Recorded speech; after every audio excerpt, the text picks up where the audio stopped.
¿Me avisas, Augusto, cuando esté?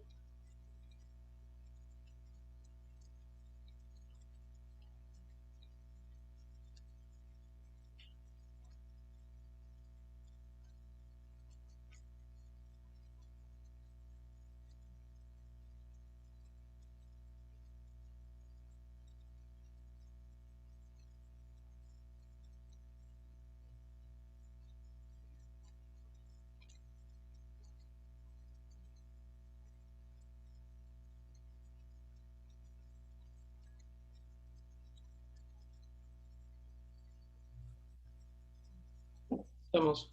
¿Ya estamos? Bien. Buenos días a todos. Hoy día domingo, estamos en un día frío.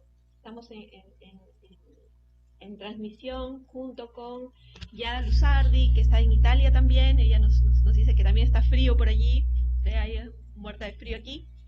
Eh, y agradecerles a todos día domingo por estar con nosotros. Yada, querida, estamos hiper contentos de tenerte con nosotros. Un súper gusto poder estar compartiendo este momento con Augusto del Valle, tú y yo. Voy a leer rápidamente su mini biografía y luego pasaremos a la presentación de Augusto del Valle, que es director del Museo de Arte de San Marcos.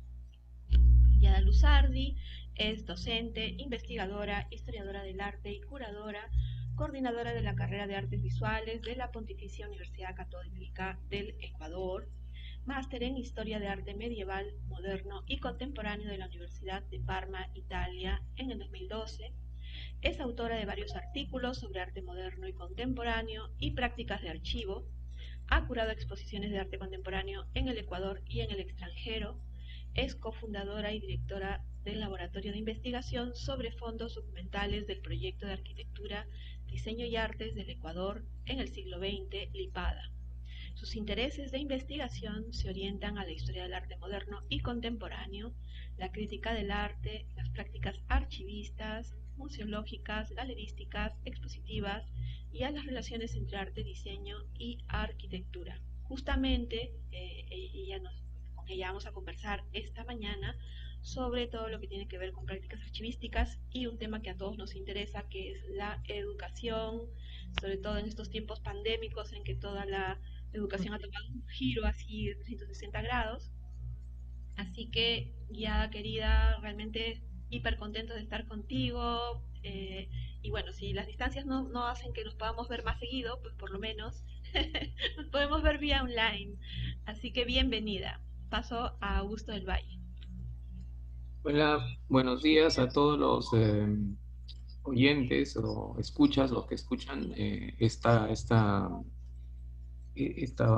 situación, esta Sesión. hacia el público. Estamos aquí con Guiada, estamos muy contentos de tenerla con nosotros para conversar, para discutir sobre estos temas de arte y tecnología que venimos sosteniendo ya hace varios meses con la página Arte, Conciencia y Tecnología, que dirige Vivo Nino.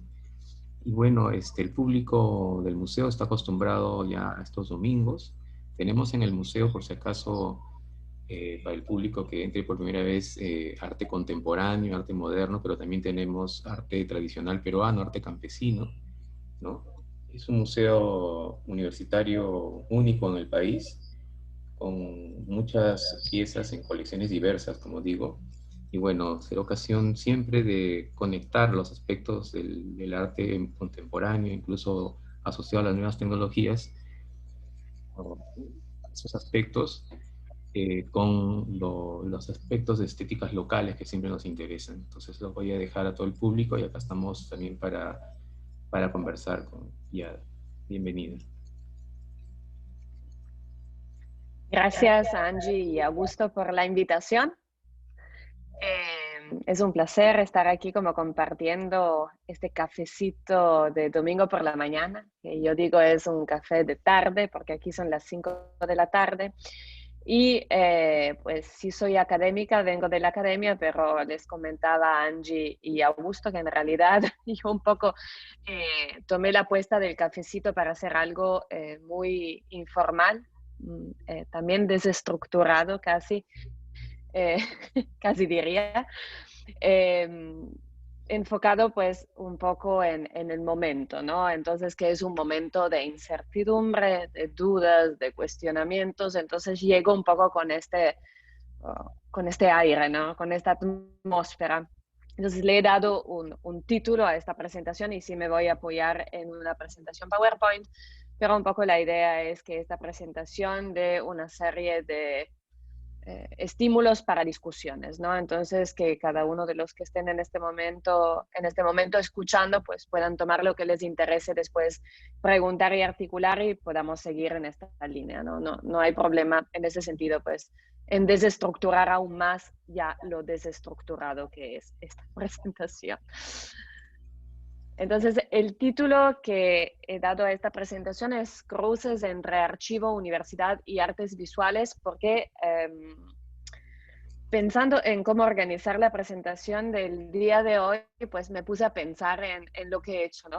Que es como, es una reflexión bien existencialista la que enfrenté en esos días y pues llegué a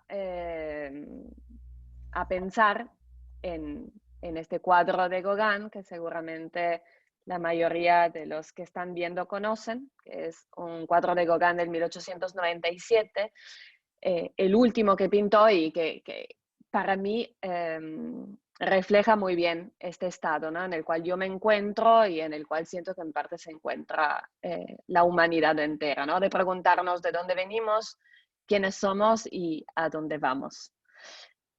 La presentación entonces se estructura así. Les contaré un poco de dónde vengo, les explicaré quién soy, o sea, lo que hago en este momento y después veremos, ¿no?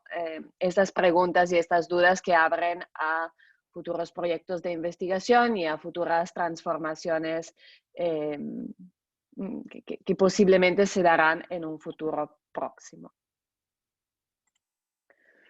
Entonces, pensando en lo que he hecho, digamos que yo me muevo entre estos 4 ejes de investigación vinculados a los procesos de educación, a los procesos en archivos, a procesos de escritura y también a procesos curatoriales. En esta presentación yo me he enfocado fundamentalmente en los procesos de educación y en los procesos de archivos y he dejado a un lado estos otros 2 ejes, un poco por cuestiones de tiempo y siempre para hacerlo como bastante como fresca esta presentación y no demasiado pesada por ser un domingo por la mañana. Pero hay que tomar en cuenta que al hablar de los 2 primeros que vemos en la parte superior de este esquema, pues todos están estrictamente interconectados, ¿no? Y al centro de todo esto están intensos proyectos de gestión vinculados, como veremos, sobre todo pues, a las actividades que me ocupan la mayoría del tiempo hoy en día, que son las actividades vinculadas con el pensar la educación superior en artes, como coordinadora de la carrera de artes visuales de la Católica de Quito y con procesos de archivos con el proyecto LIPADA, del cual les explicaré un poco más adelante. Después les puse estas 2 palabras que también vale la pena quizás mencionar, que son relaciones y contextos. O sea, todos estos ejes de interés y de debate han sufrido y viven constantemente transformaciones en función de unas relaciones que yo tengo con distintos colegas, ¿no? Con distintas instituciones, pero también en distintos contextos, ¿no? Al fin y al cabo vivo una situación de migrante desde hace 9 años. Yo soy italiana, pero pues desde hace 9 años vivo en el Ecuador. Entonces, claramente vengo de una formación que les contaré un poco cuál es, pero al llegar al Ecuador, inevitablemente esta formación se transforma y se nutre también de otros referentes y otras experiencias. Entonces, empezamos de dónde vengo. Vengo de una universidad italiana, que es la Universidad de Parma. Parma es una ciudad en el norte de Italia con un instituto de historia del arte muy importante desde los años 60. Sobre todo importante en función de un espacio, que es lo que estamos viendo, que es una gran abadía medieval que está llena de obras de arte, ¿no? De 12 millones de obras de arte. Entonces, que se construye fundamentalmente como escuela de historia del arte a partir de una experiencia como directa, concreta, física, con los materiales, con los objetos de arte, con los documentos de arte. Y este centro se llama CSAC, también el nombre yo creo que vale la pena como de pensar un momento, porque en este momento les presento un archivo conectado con un instituto de arte, de historia del arte, y el nombre no menciona eso, en el sentido que lo CSAC es la síntesis del título Centro, se los traduzco, ¿no? Centro, Estudios y Archivo de la Comunicación. O sea, es la escuela de historia del arte en la cual yo me formé, se configura, ¿no? Sobre todo en los años 60 en relación con las teorías fenomenológicas, la escuela de Husserl, de Merleau-Ponty, las teorías vinculadas con los estudios de semiótica, entonces la teoría de la comunicación, Umberto Eco, que enseña en la cercana Universidad de Bolonia. Entonces, en una idea de historia del arte como historia de la comunicación visual. O sea, hay que imaginarla en esta lógica, como historia de la imagen, en donde absolutamente se borra esta frontera entre bellas artes y artes aplicadas, ¿no? Y todo se pone en el mismo plano de análisis, tanto que este archivo que se configura exactamente en estos años donde se repiensa la enseñanza de la historia del arte, el director del departamento, que fue Carlo Arturo Ottaviano Quintavalle, empieza a adquirir fotografía, ¿no? Empieza a configurar un primer núcleo de fotografías que compra en un momento que es un momento importante para la inclusión de la historia de la fotografía en el marco de los estudios de historia del arte. El MoMA en estos mismos años 60 está configurando su departamento de fotografía, porque antes de este momento la fotografía no entraba propiamente en este objeto de análisis del campo de la historia del arte.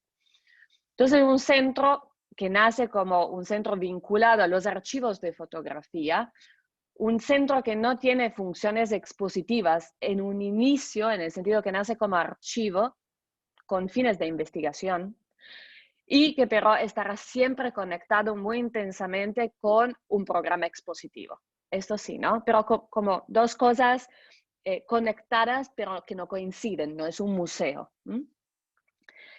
Y pues a lo largo de los años los fondos irán aumentando y hoy en día son 12 millones las piezas repartidas entre varias secciones. La sección enfocada en proyecto es muy interesante también, en donde, por ejemplo, se conservan planos arquitectónicos o proyectos de diseñadores industriales, de diseñadores gráficos. Entonces es un archivo en donde se hace historia del diseño gráfico, historia del diseño industrial, donde hay una sección de maquetas, hay una sección de vestuario, hay una sección de diseño de moda. Entonces, donde por ejemplo hay archivos de Kenzo, de Armani, de importantes diseñadores para pensar. Entonces, creo que es importante saber eso porque si mi forma de pensar la historia del arte tiene esta conexión, ¿no? con la teoría de la comunicación y también con el estructuralismo, ¿no? También en la antropología y la sociología.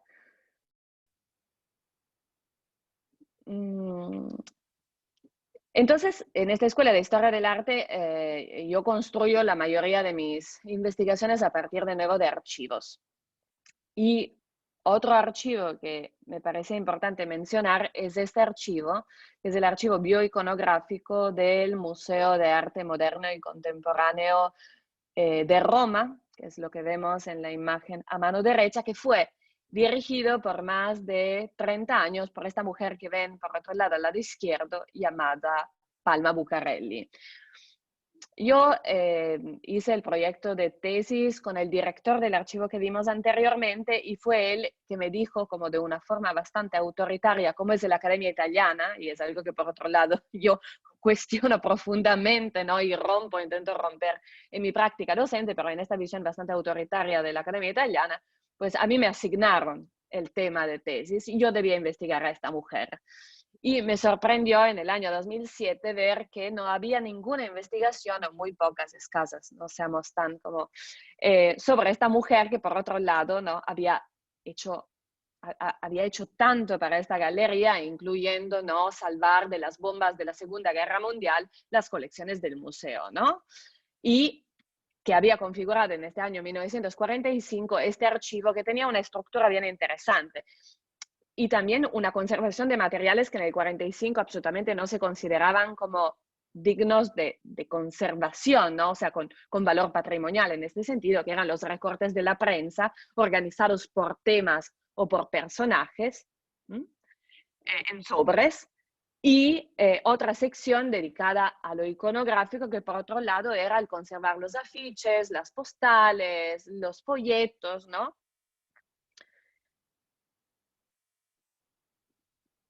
A lo largo de mi camino, en el máster, de nuevo, trabajé a partir de otro archivo que igualmente me dio o sea, me formó. O sea, yo creo que al fin y al cabo es muy importante, y lo ha sido también para mí, pensar de dónde vengo, porque esto ha marcado profundamente mi forma de configurar las actividades docentes, por ejemplo, como docente de historia del arte en el Ecuador, ¿no? Vinculadas a la Universidad Católica.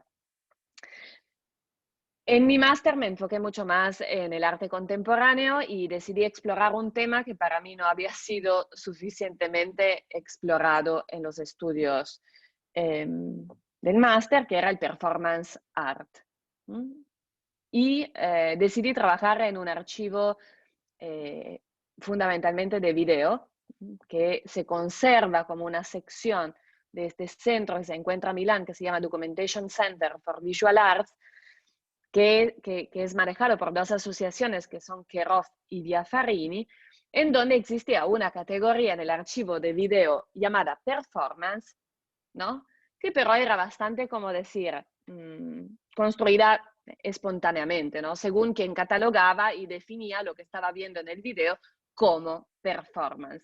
Entonces hice toda una serie de fichas de catalogación en donde un poco intentaba separar la idea de registro de performance de la idea de video performance o de videoarte propiamente, y construir mi teoría, digamos, del performance, y que aclarara tantos aspectos que no me habían quedado claros. O sea, nuevamente, lo que quiero decir es que nuevamente los materiales, las obras, el contacto directo con los objetos, en mi formación me ha permitido comprender cosas que no lograba entender desde la teoría.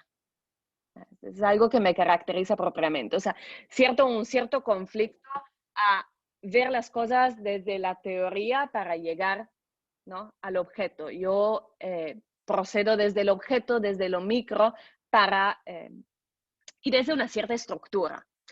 A lo que voy es que también mis estudios son en patrimonio, por cuanto enfocada absolutamente en patrimonio moderno y contemporáneo, son en estudios de patrimonio. Entonces, en procesos de catalogación, de conservación. Entonces, el hecho de catalogar, o sea, de armar una especie de estructura mía mental, es una forma inicial, una entrada para comprender las cosas. Y después, el interés claramente es romper, es deconstruir, es transformar. Y sobre todo entender las razones de aquel ordenamiento, aquella selección. Entonces, bueno, y después también me fui a estudiar a Barcelona y estudié con Ana María Guasch, que fue una de las invitadas a estas charlas, y ahí estuve muy vinculada con el MACBA y el Centro de Documentación del MACBA. Entonces hay más experiencias, pero llego al Ecuador en el año 2012, y un poco este método, que al fin y al cabo había sido mi método de comprensión del campo del arte, se encontraba un segundo ¿cómo decir?, en bilico, en un limbo, ¿no? O sea, hay una cierta escasez de archivos, y también, ¿por qué? Porque pues, mi idea de archivo, ¿no?, de matriz Foucaultiana es como un archivo, no como un repositorio, un espacio físico, ¿no?, en donde hay cosas, no hay documentos, sino una construcción mental, es un sistema mucho más complejo. Entonces, bueno, había repositorios, hay documentación, pero de alguna manera en el Ecuador es bien difícil saber en dónde quedan estas cosas, ¿no? La historia del arte todavía yo creo que se conserva muchísimo en las casas de los coleccionistas, de los galeristas, de todos los actores, ¿no?, de los artistas mismos que han configurado esta historia. Entonces, o sea, de difícil acceso, ¿no? Para una persona que al fin y al cabo no tiene este capital social, que es importante, ¿no? Para que te abran las puertas, para que te reciban, ¿no? Y entonces, bueno, entro a la Universidad Católica y tengo que, uno de los cursos que me asignan es exactamente Historia del Arte Latinoamericano, pero con un enfoque en Historia del Arte Ecuatoriano. Entonces digo, bueno, pues necesito hacer algo. Me pongo una serie de preguntas que todavía siento que no han sido respuestas, por eso que las pongo aquí para que también sean preguntas que podamos... yo creo la educación y la enseñanza como un proceso de enseñanza-aprendizaje, ¿no? Entonces estoy aquí hoy hablando con ustedes, pero no para decirle cosas, sino para que podamos conversar de cosas y yo también pueda como seguir pensando y configurando, ¿no?, un juicio con respecto a estos temas. Por eso que les digo, no les voy a dar ninguna respuesta el día de hoy, sino que es una constelación de preguntas las que encontrarán de aquí hasta el final. Entonces, una de las preguntas que también me importa mucho es cómo pensar el archivo desde el ámbito universitario. O sea, un poco siempre pensando a aquel archivo, ¿no?, universitario en el cual yo me formé, ¿qué me dio? No para hacer copy-paste. Entonces yo me formé con un archivo de historia del arte, entonces llego y sirve un archivo de historia del arte, o sino, ¿por qué me ha servido? ¿En qué aporta? ¿En qué sirve? Sí sirve, porque la respuesta podría ser que no sirve, ¿no? Y que no sirve para pensar la historia del arte moderno y contemporáneo. Y porque en una universidad y no vinculada más a un espacio público, ¿no?, a un centro cultural público, municipal o estatal. ¿Y cuál es el potencial de los archivos para la multiplicación de los relatos de la historia del arte, ¿no? Con esta idea de que la historia del arte se configuró en un espacio y en un momento, ¿no? Y hay que multiplicar estas visiones, hay que pensar que hay otras miles de formas de ver este relato, que todas son válidas, pero hay que tener las fuentes para poder construir estos otros relatos, porque al fin y al cabo es esta escasez de fuentes la que hace que siempre se repita, ¿no?, el mismo discurso, ¿no? Siempre el mismo texto, hablando de el artista como si al publicarse este texto se hubiera agotado la opción de investigar a este artista. También esto es lo que a ratos se siente, ¿no?, que un investigador pues es el especialista de este artista, entonces nadie más puede meterse con este tema. Y es un poco lo absurdo, porque no hay nada más bonito de que ser muchos hablando, ¿no? Claro, Yada, te interrumpimos un ratito que Augusto, Claro, te podemos estar interrumpiendo, ¿no? Porque nosotros tenemos esto de que sí. claro que sí. Allá, porque Augusto quería decirte algunas cosas y a mí se me vienen 20.000 cosas a la mente también, entonces vamos a Sí, Claro que sí. Ya, estupendo. gracias, Guía. Mira, me pareció muy interesante esta aproximación al archivo y sobre todo el encuadre teórico desde la fenomenología, la hermenéutica y luego la semiótica, ¿no? Y bueno, mencionar a Husserl y después Merleau-Ponty y luego Umberto Eco, digamos. Bueno, y respecto de esto, solamente una observación, de repente tienes tú ahí alguna cosas que decir. Me parece que es importante porque en América Latina, aquí en Perú, por ejemplo, digamos, la jerarquización asumida desde una posición de historia del arte, que divide el arte, las manifestaciones artísticas frente a otro tipo de manifestaciones. Y es una jerarquización valorativa, ha estado muy acendrada en las tradiciones intelectuales, quizás tomando la separación entre high culture y low culture, algo así, que quizá venga de los estudios bajo un paradigma anglosajón.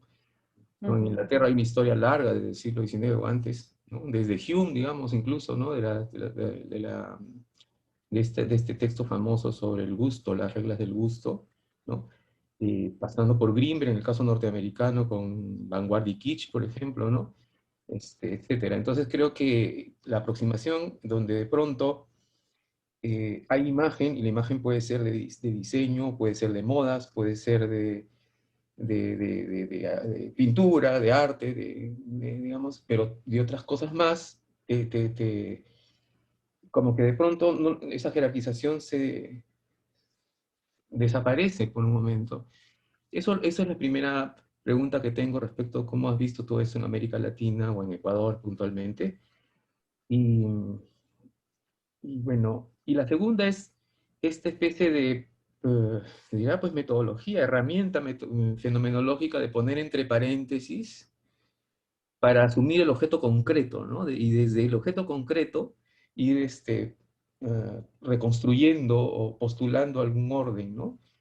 Y de ahí tiene también otra serie de interrogaciones anexas que de repente podemos conversar después, pero tengo ahí varias otras preguntas ahí sobre ese mismo punto, ¿no? Esas dos cosas por el momento. Sí, disculpa que te interrumpa, pero me morí de curiosidad. No, no. Es que después se te van las preguntas, entonces yo creo que es bonito como... yo creo que es anglosajón, contestando a tu primera pregunta. O sea, esta idea, la Escuela de Historia del Arte italiana, porque eso también no tengo una idea de Escuela del Arte europea, sino propiamente italiana. Y yo el otro día, ahora voy a ver cuáles son mis referentes. Y empecé, son italianos. O sea, yo vengo de una escuela italianista. O sea, Giulio Carlo Argan es el gran teórico, pero no sé si se conoce tanto, Raggianti, Longhi, Venturi, o sea, son italianos. O sea, a mí no me han dado ni Foster, o sea, ni Foster, ni Kraus, ni, o sea, nadie, pues, puramente italianos. Y si yo en un cierto momento reacciono también, y creo que es lo bonito, reacciono y me voy a Barcelona, es ahí donde conozco otros referentes. Y empiezo saliendo de una cierta zona de confort, a ver lo que sí funciona de mi formación y que al fin y al cabo he rescatado en mi práctica docente, y lo que sí hay que soltar, ¿no? Lo que hay que...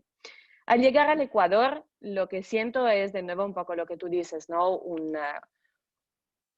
Un contexto muy diferente, con otros cuestionamientos, con absolutamente una separación entre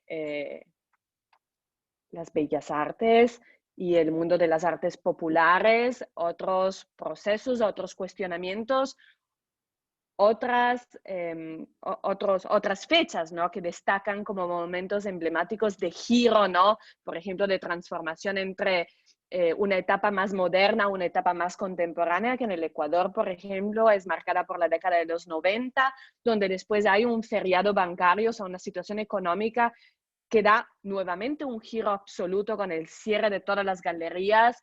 O sea, evidentemente llego con una serie de, que creo que es lo que a futuro espero que se quede con los docentes, o sea, una serie de métodos y de herramientas para poder interpretar lo que pase en el contexto en donde ellos estén, o sea, porque lo que yo estudié al fin y al cabo cuando llegué al Ecuador, como que de una forma superficial ya no servía.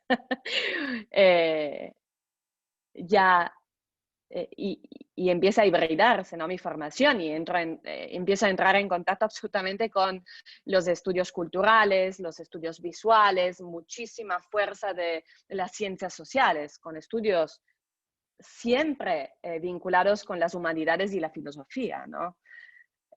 Y me encanta, ¿no? Me encanta haber vivido el trauma y haber podido repensar también este acercamiento a la historia del arte. Eso con respecto a tu primera pregunta. La segunda, ya me perdí. Sobre esta estrategia como fenomenológica de ir a las cosas mismas, porque en ese punto, digamos, elaborando un poquito más, pues como dije, tengo más curiosidades en esa misma línea, pero, y si bien uno, digamos, tiene enfrente los objetos que encuentra, también hay esta estructura que está, como dirían los fenomenólogos, puesta entre paréntesis, pero está, ¿no? Es decir, y los hermeneutas también dicen, hay una totalidad, un todo, y ahí está la parte, ¿no? La parte es chiquitita, es un fragmento, pero uno tiene una idea del todo que puede ser un poco vaga, pero sigue estando ahí, ¿no? Cosa que cuando uno encuentra gente que todavía está en proceso formativo, no tiene esas totalidades que se ponen entre paréntesis, ¿no? Sino que la experiencia es experiencia, ¿no? Es experiencia junto con la posibilidad de reconstruir, catalogar con un orden, ¿no? Etcétera, ¿no? No sé si me explico. Claro, pero en ese sentido siento que muchos de los que trabajan conmigo tienen otra estructura. De hecho, una desestructura. O sea, yo soy mucho más estructurada. Siento en parte que mi límite es eso. Y busco desestructurarme. Al fin y al cabo, si vengo de una disciplina que intento que se indiscipline. Porque creo que también ahí hay una riqueza extraordinaria, ¿no? Y en la estructura a veces, no a veces, seguramente se dejan a un lado muchas cosas para intentar de ordenarlas y, ¿no? En una visión mucho más como, bueno, no es positivista, pero seguramente un pensamiento más occidental, ¿no? Entonces, bueno, con todas estas dudas que sigo teniendo, voy haciendo experimentos, experiencias y laboratorios.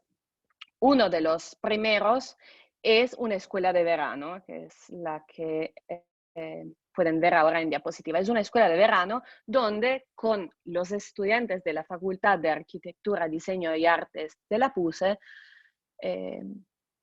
voy a este archivo italiano que vimos, ¿no? Este archivo de la comunicación, y construyo junto con la directora de aquel archivo en 2015 un curso, absolutamente construido entre las dos, ¿no? Donde intento ver cómo funciona con los estudiantes con los cuales yo voy este tipo de experiencia, ¿no? Entonces, personas que no son italianas sobre un archivo que sí fundamentalmente, pero no exclusivamente, se ocupa de comunicación visual en contexto italiano, un archivo que tiene un vínculo súper cercano con el territorio. Y tengo como una muy buena experiencia, en el sentido que siento que al volver al Ecuador, estos chicos tienen una serie de herramientas para poder aplicar esta lectura, esta forma de conocer a partir del objeto, conocer a partir del material, que difícilmente tenemos en el Ecuador cuando no estudiamos arte nacional, porque claramente estudiando arte nacional en un momento no pandémico, podemos ir al museo, podemos ir a las colecciones y ahí podemos tener esta experiencia en vivo. Pero cuando yo hablo de otras propuestas artísticas, desde el impresionismo, ¿no? o las vanguardias históricas europeas, difícilmente nosotros estamos frente a la obra, siempre tenemos frente a una reproducción. Entonces quería que un poco sintieran, y ahí quizás llego a mi siguiente diapositiva, donde intento como poner, no, todavía no llego, pero me voy a adelantar radicalmente con mi presentación, porque creo que es ya donde llego un poco a establecer lo que para mí es muy importante en un curso de historia del arte. Y es el punto que ahora les quería mencionar, era de pensar la relación con las fuentes, o sea, con archivos y colecciones, o sea, en parte, rescatar la importancia de construir estos relatos y estas narraciones a partir de materiales que cada uno puede seleccionar para configurar su propia narración. por eso que me interesa mucho también en mi curso la idea de caos o de desorden o de duda. Yo a menudo les digo a los estudiantes, a ver, empezamos este curso, ahora tienen una idea de historia del arte y acabarán este curso que estarán más perdidos, ¿no? O sea, es como, porque hablo constantemente de simultaneidades, entonces hacemos puentes geográficos, puentes, ahora estamos a un lado del océano, ahora nos vamos al otro, ahora bajamos, pero todo esto se está dando al mismo tiempo, entonces hay la abstracción, hay la figuración, entonces como muy caótico, pero con la idea de que después cada uno pueda tomar lo que les interese y configurar su propio discurso, ¿no? Entonces, bueno, sin duda, yo también planteo la importancia de la imagen, ¿no? Le digo, pues, no estamos haciendo historia pura, estamos haciendo historia del arte. Yo sí hablo de historia del arte y para nosotros es muy importante la imagen. Hay que saber analizar, rescato las metodologías tradicionales de la historia del arte, entonces el análisis iconográfico e iconológico, pero empiezo como a friccionar, ¿no? Es decir, pues, ok, tenemos vacíos, ausencias, ¿no? ¿Qué ha pasado? ¿Por qué tenemos a este artista? Yo siempre pongo el ejemplo, o sea, a ver, Guayasamín ha sido el extraordinario artista, ¿no? Y todo, ¿por qué se conoce tanto Guayasamín? O sea, no seamos ingenuos, esto es algo que les digo cada rato a los estudiantes, no seamos ingenuos, ¿no? O sea, hay razones detrás de estos discursos, estrategias también de marketing, ¿no? Buenas decisiones.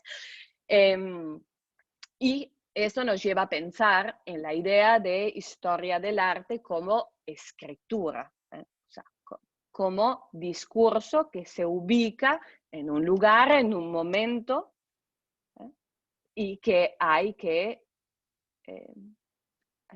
acercarse a esto con esta conciencia, ¿no? Ahí de nuevo, dejar a un lado la ingenuidad. No me repitan como loros, sino realmente vean si lo que están leyendo ustedes lo piensan, lo consideran, ¿no? Que es, no de forma mnemónica, ¿no? Es todo un reto eso, ¿no? Porque un poco a veces también el ritmo frenético de la clase te lleva a no detenerte en estos procesos, ¿no? A dar el tiempo que demandarían los estudiantes para realmente tener una retroalimentación que les permita de entender la complejidad de la disciplina. Entonces, ahora sí vuelvo atrás. Entonces, bueno, en esta situación, digamos, me encuentro con archivos. Me empiezo a encontrar con archivos. Me empiezo a encontrar con archivos en casas, les decía. Archivos sí hay, muchos. Hay muchísima información, pero está como distribuidas, ¿no? En varios sitios. Y empiezo además a sentir la necesidad de estas familias, de estas personas, de dejar esto a alguien. ¿Por qué? Porque pues se van a morir, hay una serie de herederos que no saben bien qué hacer con eso. Al fin y al cabo, no estamos hablando de obras de arte. Este proyecto empieza a configurarse como rescate de archivos, o sea, documentos. Después pueden ser documentos, dibujos, pero pueden ser presupuestos de un proyecto, cartas, fotografías, slides, diapositivas, VHS, CDs, y siendo dedicado al siglo XX, realmente las tipologías de materiales son muy grandes. Y entonces empiezo a pensar en un contenedor que después nombraremos Lipada con mi colega Shayarina Monard, con quien realmente fundamos este proyecto en el año 2016 y decidimos conscientemente omitir la palabra archivo y configurarlo como un laboratorio. O sea, de nuevo pensando en aquella experiencia de espacio en donde trabajemos con los estudiantes.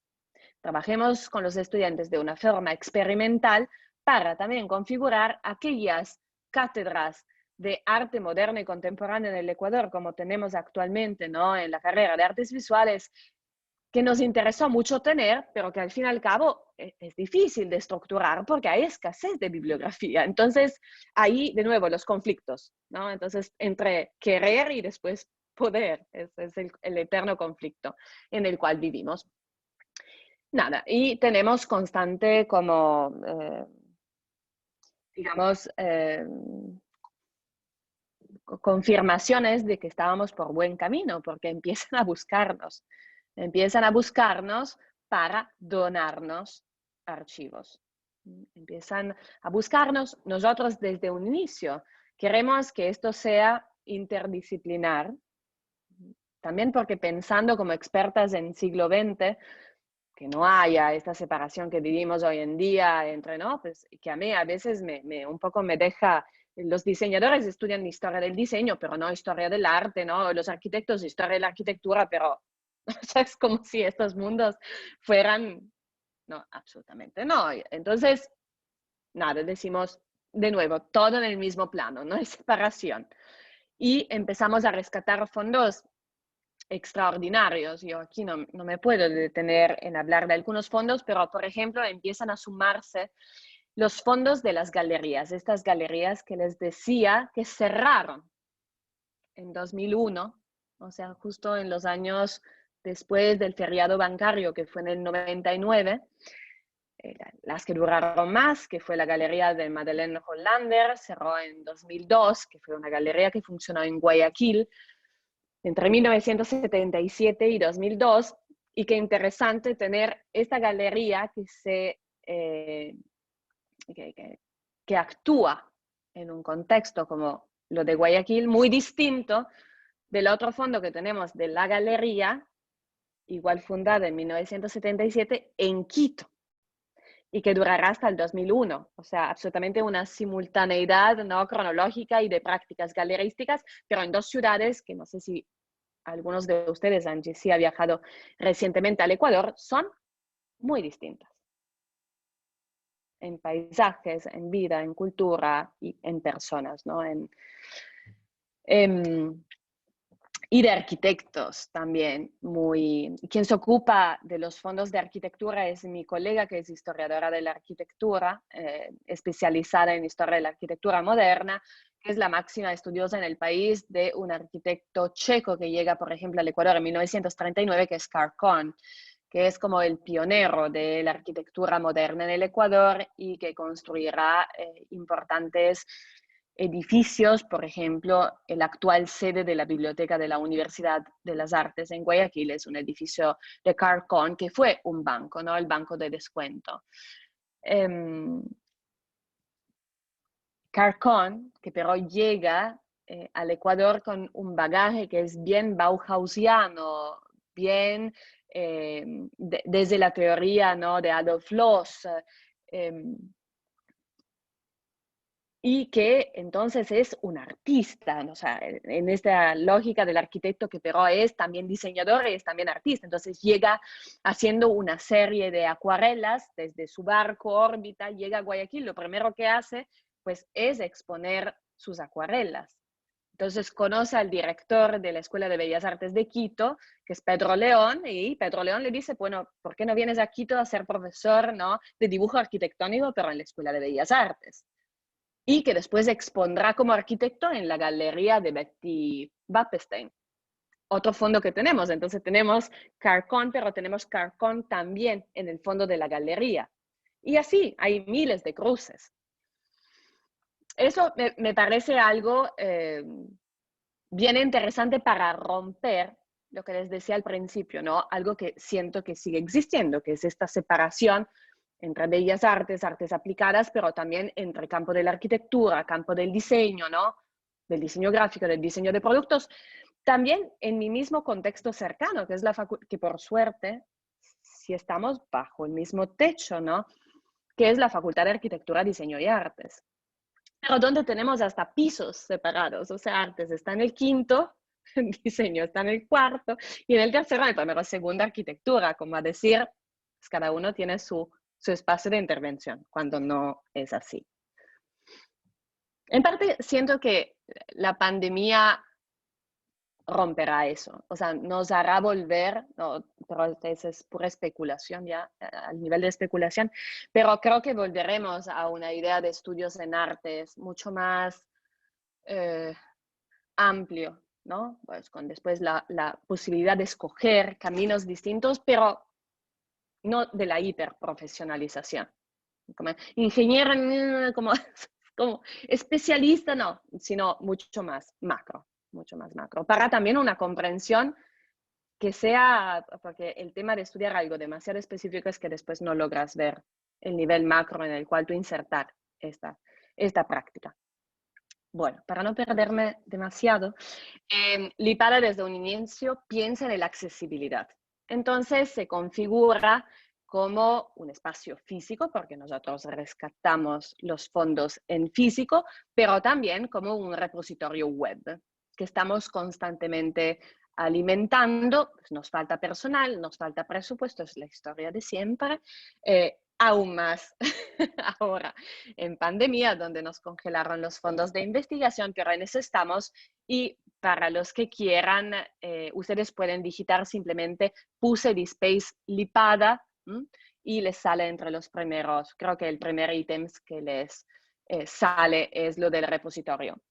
Es un repositorio que se arma sin presupuesto, en donde trabajamos con los informáticos de la universidad y usamos el DSpace, que es una nube institucional que muy probablemente tienen también en la Universidad de San Marcos o quizás en la mayoría de las universidades al mundo y que se usa fundamentalmente para subir las tesis.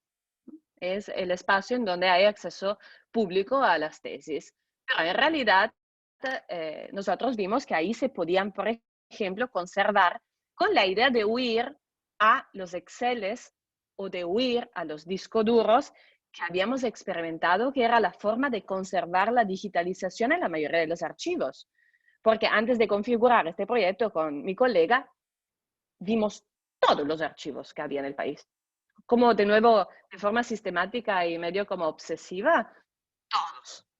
Viendo... Hola. Ah, sí. Pensé de haberme ido. Sí estoy, ¿no? Ok. Sí, sí, sí. Ok. Se congelaron un ratito. Entonces, bueno, desde un inicio decidimos que nosotros no íbamos a hacer así, sino que íbamos además a apoyarnos en el departamento de informática para que en el caso pase algún cortocircuito con alguna cosa informática, eso no se fuera, ¿no? Digamos, al váter.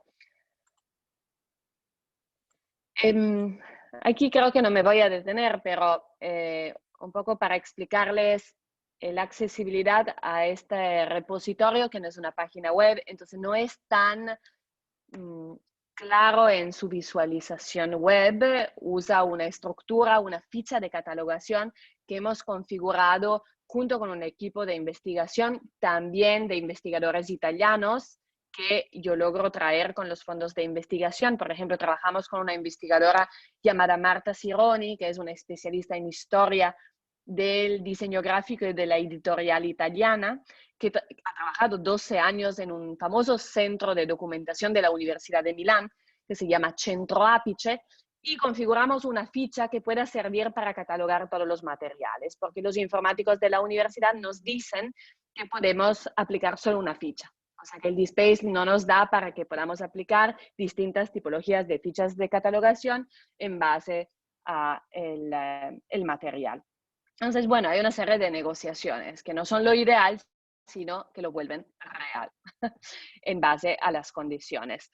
Con un PDF de descarga libre, en donde hay no hay la totalidad del material, sino que hay una selección de materiales que permiten comprender la naturaleza del material, que sirven para una investigación inicial, ¿no? Y en el caso de que la investigación demande de más informaciones, nos pueden contactar y nosotros pasamos la totalidad del material y también la alta resolución para eventuales publicaciones.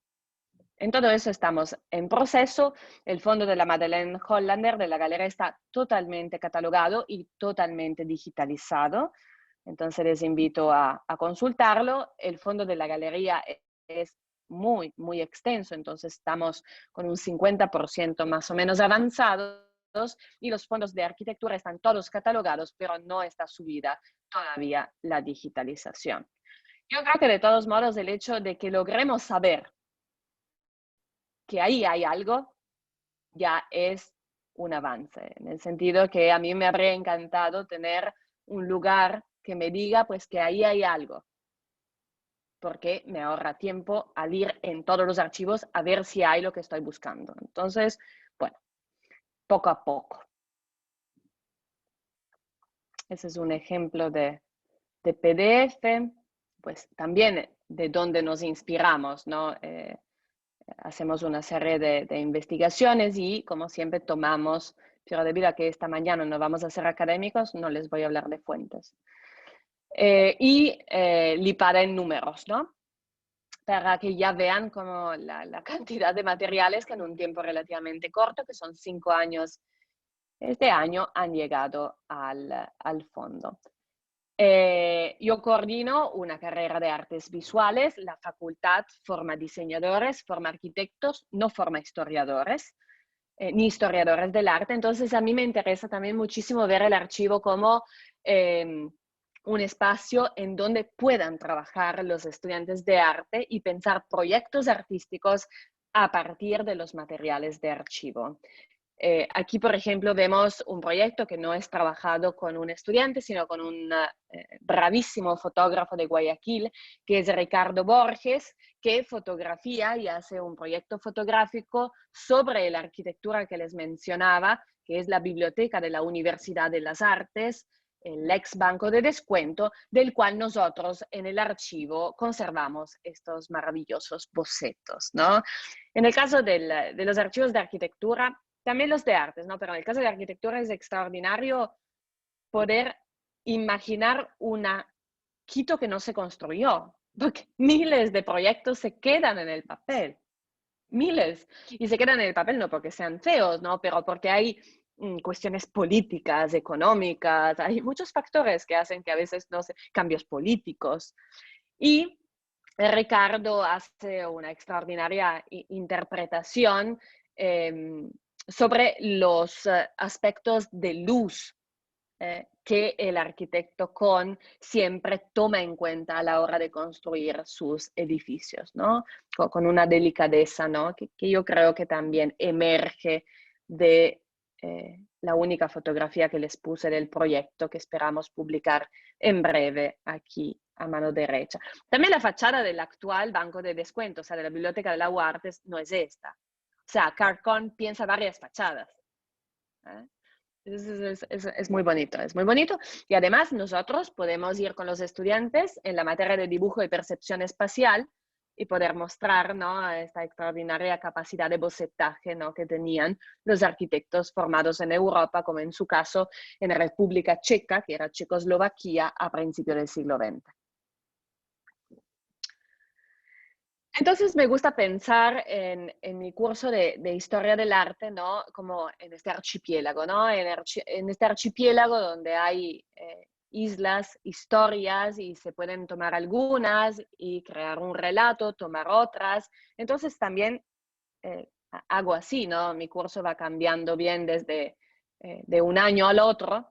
Y intento también de soltar un poco esta obsesión de tener que decirlo todo, de hablar de todos los movimientos, ¿no? Y me parece como más interesante como trabajar, que todavía no lo logro, y esta también es mi utopia, ¿no?, a partir de problemas, a partir de dudas actuales que yo pueda responder a través de la historia del arte o de los debates, ¿no?, de historia de la imagen, porque al fin y al cabo, pues yo cuando hablamos de vanguardia hablo de Chanel y después me cambio y voy a hablar de cine y después cambio y voy a hablar de fotografía social en Norteamérica y de la relación con el, no sé, New Deal y Roosevelt. O sea, eso es como bien variado y en ese sentido. Que me salga bien o mal, no sé, pero bueno, esas reflexiones también fueron un poco el eje del rediseño curricular que hemos realizado, digamos, entre el 2014 y el 2019, con varios ajustes curriculares en base a las reformas de la Ley Orgánica de Educación, y actualmente en la carrera de Artes Visuales de la PUCE tenemos las siguientes materias de historia del arte, donde mantenemos la palabra historia del arte. Ahora les digo, y las mantenemos en las primeras 3 y no la aplicamos en la que está dedicada a Ecuador.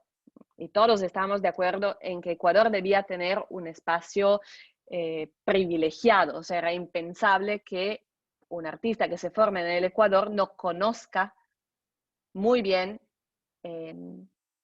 las artes modernas y contemporáneas de su país de origen, razón por la cual tenemos esta materia, que pero omite la palabra historia porque nos parecía en parte, o sea, era una cuestión entre filosófica, pero también no nos sentíamos preparados para tener, no sé, es algo que todavía debemos pensar. ¿Por qué? Porque yo, sí, Augusto. Sí, claro, hay desde, digamos, de mediados de los 90, cuando aparece el grupo Modernidad Colonialidad en Duke, está Aníbal Quijano, está Walter Miñolo, todas las estéticas descoloniales o decoloniales, que plantean cierto nivel de autonomía o una posibilidad de una reconstrucción desde la autonomía de las culturas, ¿no? En América Latina en general, ¿no? Y en particular tomando en cuenta los elementos de comunidades indígenas que son parte originaria de nuestros países, y en la región andina con mayor razón, donde está Colombia, Ecuador, Perú, Chile, Argentina, ¿no? Venezuela. Entonces, estas reconstrucciones en historia, respetando esa posibilidad de autonomía, no han sido una regla que haya sido vinculante a historiadores en el siglo XX, en nuestros países tampoco, ¿no? Y más bien se ha trabajado bajo paradigmas de historia del arte europeo o eurocéntrica en términos generales, ¿no? Y creo que eso sí es importante tenerlo en cuenta, ¿no? Como dices, debe ser, siempre es difícil el planteamiento desde categorías que no se aíslen tampoco, porque los indigenismos también se pensaron como una suerte de isla, ¿no? De isla que no debía contaminarse de las historias europeas o cosas así, ¿no? Sí. Sí, de verdad, pero lo pienso constantemente, por eso que lo que hago es eso, al fin y al cabo es seguir pensando en mi día a día, en mi práctica, en mi aula, que yo veo como un espacio de investigación. Ese es uno de los puntos fundamentales, o sea, el aula como espacio de investigación para seguir pensando eso. Y la relación, entonces el trabajo en red, y ahora volvemos al Zoom, volvemos a la pandemia, volvemos a la contemporaneidad que he podido experimentar el semestre pasado compartiendo esta materia de historia del arte con una colega mexicana, a mí me ha de verdad enriquecido mucho. Entonces quiero también contarles eso porque me gustaría quizás hacerlo con algún colega en Perú, quién sabe, porque es sin duda a través del diálogo, a través de la fricción que también hay, porque llegamos, a rato pienso que es muy cómodo, ¿no? Hablar siempre con colegas que se han formado como tú, es como ya todos nos entendemos, pero cuando ya empiezas a hablar con colegas que tienen otro bagaje, es ahí donde sí sirve como detenerse y ser más empáticos y también dejar a un lado los prejuicios. Y eso ha pasado con esta colega de Puebla, y para volver al tema de historia o omitir la palabra historia, ella venía con un curso que omitía la palabra historia, ¿no? Entonces, de la Universidad Iberoamericana de Puebla, con un curso llamado Arte del siglo XIX y XX, era lo mismo. O sea, fue súper interesante ver cómo las dos teníamos el mismo curso. Estructurado al fin y al cabo, cronológicamente, y sobre esto tuvimos un debate. Hay que pensarlo cronológicamente, cómo hay que romper la cronología. O sea, al pensarlo cronológicamente, eso no significa que no podamos hacer, cosa que yo hago, ¿no? Entonces estoy explicando los cinéticos venezolanos y me voy a James Turrell, ¿no? Entonces la escultura de luz, entonces, claro, y ahí se pierden, pero después vuelvo y le doy una cierta Entonces, las dos, por ejemplo, trabajábamos en un desarrollo cronológico del curso. Las dos trabajábamos Latinoamérica con una sustancial diferencia, que yo no trato Ecuador desde que tuvimos esta reforma en donde Ecuador tiene un espacio aparte y me cuesta, eso sería también un límite, ¿no? Es como, a la final, si les hago, porque es súper interesante que los estudiantes lo vean cercano. Entonces hablo del realismo social y digo, bueno, la propuesta indigenista, entonces vemos Kingman, vemos Egas, vemos, o sea, para que después, claro, lo profundicen en un curso aparte, pero es inevitable que entre justamente lo más cercano al lugar de enunciación, ¿no?, de esta materia de historia del arte, y ella, por otro lado, lo debía hacer, en el sentido que ella incluía a México en su programa de estudio. Los cursos duraban más o menos lo mismo, entonces una serie de suertes, y hemos empezado a configurar este curso construido colaborativamente, utilizando todas las herramientas que estábamos aprendiendo en la marcha y trabajando a partir de unos textos comunes. Y eso me pareció súper interesante. Unos textos que de nuevo intentaban, ¿no?, de tomar de distintas perspectivas. Empezaban con Baudelaire, ¿no? Entonces, y después seguían con Marshall Bergman, donde el hilo era absolutamente pensar la modernidad,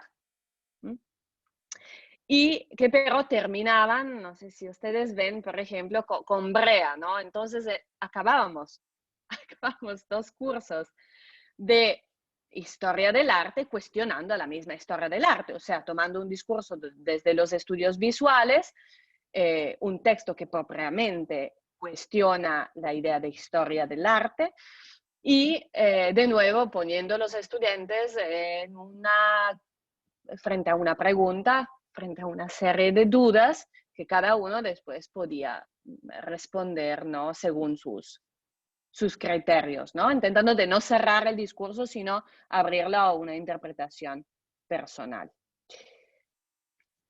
Realizábamos sesiones mensuales, entonces yo leía el texto con los míos, Alma leía los textos, Alma Cardoso leía los textos con su grupo, nosotras nos veíamos, preparábamos la clase compartida, y en la clase compartida nuevamente les hablábamos del texto y hacíamos actividades en donde tuvieran que trabajar juntos sus estudiantes y mis estudiantes. Todos los trabajos que hemos realizado los hemos colgados para que sean públicos y que ustedes también ahora puedan consultarlos, y nuevamente estos trabajos se construyen a partir de preguntas. Nosotros hacíamos preguntas que ellos debían contestar de forma grupal. Tampoco me voy a detener. Sí, Augusto.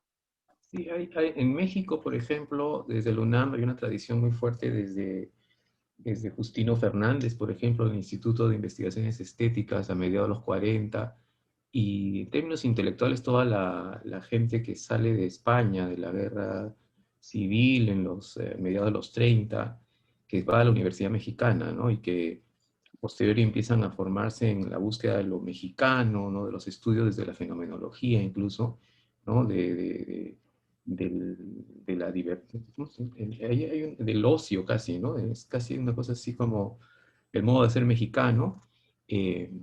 Entonces, imagino también después todas las cosas fuertes en México. O sea, es una tradición distinta a la que yo decía de Duke en los Estados Unidos con modernidad, colonialidad, ¿no?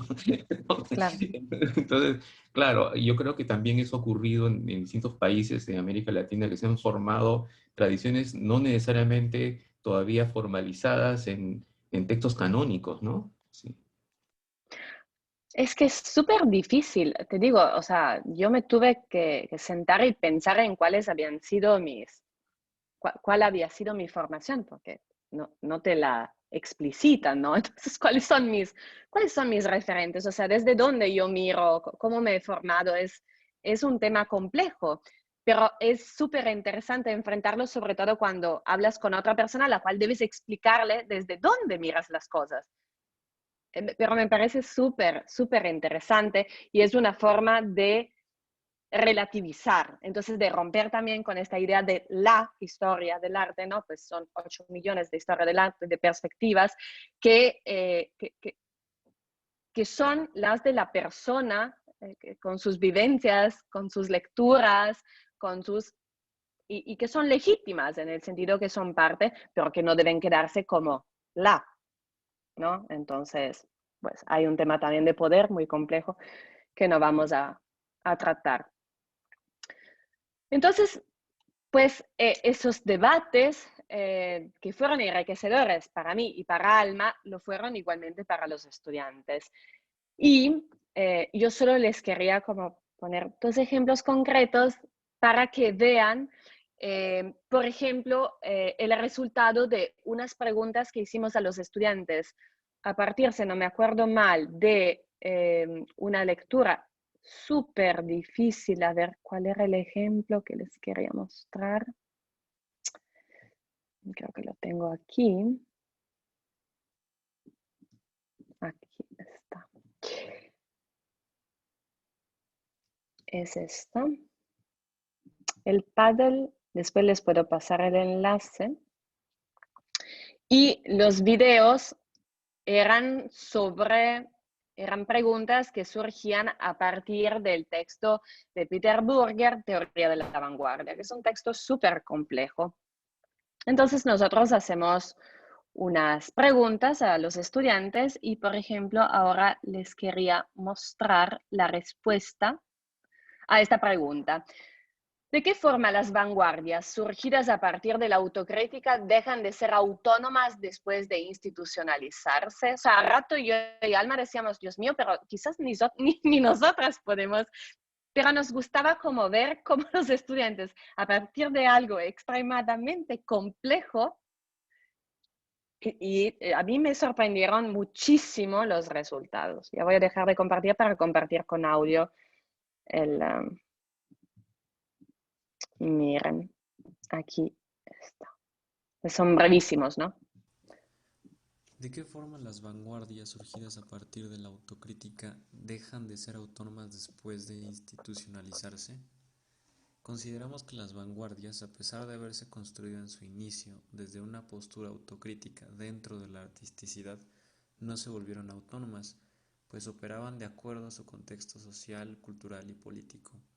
No obstante, sí comenzaron a hacerlo, o al menos en esta percepción burguesa y un tanto exclusiva, cuando la institución las incorporó dentro de sus programaciones de exhibición, pues la lectura que se le dio a gran parte de los trabajos de artistas de la vanguardia se orientó hacia una aportación que se abstraía del demás contexto social, entre paréntesis abstraída de la praxis vital.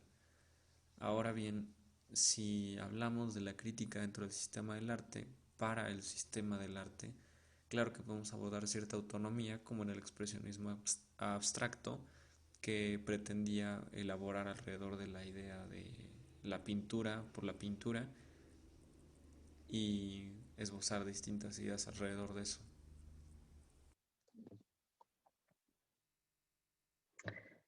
Y, por ejemplo, ¿el constructivismo se considera un arte de vanguardia? En tal caso, ¿por qué?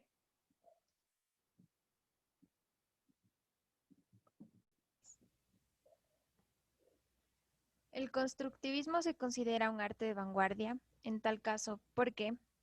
Pues sí, claro que es una vanguardia, pues etimológicamente vanguardia es va hacia adelante e implica una ruptura con la tradición al arte clásico. Al no tener un manifiesto del constructivismo, se distingue del resto de vanguardias porque ésta se apega a los principios de una revolución, de la Revolución Rusa. Según lo que dice Bürger, al romper con la tradición academicista, también se direcciona esta práctica hacia otro público, en este caso hacia el pueblo ruso. La producción no se remite a una sola praxis, sino que se apega también a su contexto, siendo un reflejo de la historia y de su época. El uso del cartel para el pueblo como manifestación de la ideología socialista es fundamental. Consistía en el uso de un poco de texto e imágenes para que el pueblo analfabeta pudiera entenderlo y así mantenerse informado y atenerse a los principios revolucionarios socialistas. Se caracteriza principalmente por acercarse al público a través de estos medios de comunicación, como la escultura, el ensamblaje, el cine, el teatro, la fotografía, el diseño y la arquitectura. Crea una fuerte conexión entre texto e imagen, por esto aplica el collage y el fotomontaje. Estéticamente usa una forma singular dependiendo de colores, de ciertos colores que son naranja, rojo, azul, amarillo, negro y blanco. Usa líneas puras y formas geométricas y es interdisciplinario, pues se complementa con otras disciplinas, como mencioné anteriormente. Trabaja desde el espacio, pues la composición es clave. La composición de la imagen se evidencia por la simultaneidad del uso del espacio, luz y tiempo, por el cambio en la perspectiva, de la clásica a esta constructivista. Se basa en lo abstracto, relacionado con la industria, la técnica, lo geométrico y lo funcional. Rechaza abruptamente el arte burgués y por esto es una vanguardia, pues este es un arte para el pueblo y evita también la carga de ornamentación, haciendo una composición sencilla y se direcciona hacia la práctica abstracta. Okay. Entonces ha sido como muy enriquecedor este trabajo con los compañeros mexicanos para todos. Hemos tenido momentos de, o sea, esta idea también de interdisciplinariedad la hemos intentado que a veces uno tiene ideas, es lo que digo, a veces uno tiene la idea y después no logra tanto ponerla en práctica. Entonces en el papel el curso parece maravilloso, pero a la hora de hacerlo, de verdad, de hacer un enfoque de género y después te das cuenta que estás hablando solo de eso.